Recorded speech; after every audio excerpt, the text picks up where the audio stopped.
Bawaslu Banjarmasin menggelar rapat koordinasi penindakan wan pelanggaran pada Pilkada 2020. Pertemuan ini untuk meningkatkan kinerja wan pemahaman Panwascam dalam memantapkan tentang pemahaman penindakan pelanggaran agar kada salah dalam melakukan penindakan. Bawaslu Banjarmasin menggelar rapat koordinasi penindakan wan pelanggaran pada Pilkada 2020 di Hotel Royal Jelita, Jalan Ahmad Yani Pal 4,5 Banjarmasin, Baisukan, Kamis 30 Januari 2020.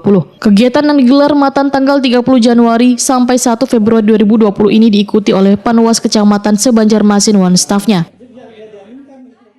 Berkenaan dengan perjanjian, ini urusan perjanjian ini tadi ya, sedikit aja bisa keributan kan gitu.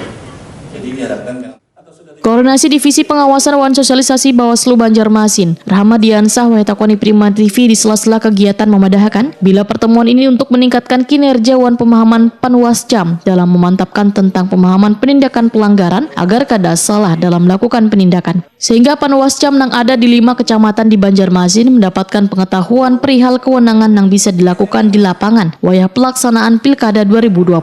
Selain itu nantinya juga akan disusun SOP berkaitan dengan penindakan wan pelanggaran pada Pilkada serentak ini. Rahmat Diansah menyatakan anggota Panwascam ini hampir 50%-nya adalah wajah baru. Namun materi yang diberikan ini tentunya harus dipahami oleh seberatan anggota Panwascam. Tugas wan wewenang ujar Rahmat Diansah adalah permasalahan yang ditekankan bagi anggota pengawas kecamatan ini, termasuk berkaitan dengan tahapan Pilkada wan pemutahiran data. Disinilah beban peserta akan diberikan tugas wan wewenang berkaitan dengan pemeriksaan data-data pemilih, yaitu warga yang memiliki syarat memilih.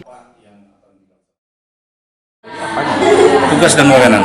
Setiap kegiatan itu berbeda-beda ininya apa yang ditekankan.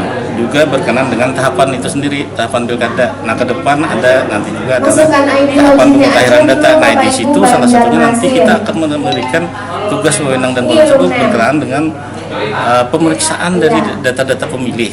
Ya ada nanti kan pencocokan coklat di lapangan, bagaimana mereka mendampingi atau mengawasi pelaksanaan pendataan penduduk itu sendiri nantinya, apakah memenuhi syarat untuk sebagai pemilih atau tidak kan seperti itu.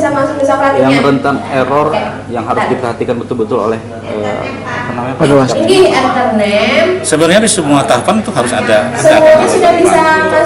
Kalau sekarang ini tahapan pencalonan nih, dalam arti pencalonan perseorangan.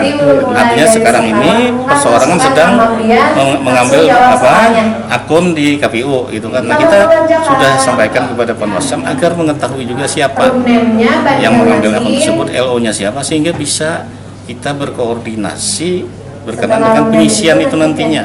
Pengisian apakah nanti pengisiannya seperti apa, data-data pendudukan yang memenuhi syarat seperti apa, sehingga bisa menjadikan syarat yang untuk mengusung seseorang sebagai calon perseorangan. Sementara itu, Koordinasi Divisi Hukum Humas wan Hubungan Antar Lembaga Bawaslu Banjarmasin, Munawar Halil dalam materinya menyatakan, kejahatan pemilu money politik adalah salah satu dari 10 kejahatan yang menjadi tantangan, yaitu SARA, politik duit, manipulasi wan kampanye, netralitas PNS, logistik, persepsi, calon tunggal, kampanye di luar jadwal, integritas penyelenggaraan wan perlindungan pelapor.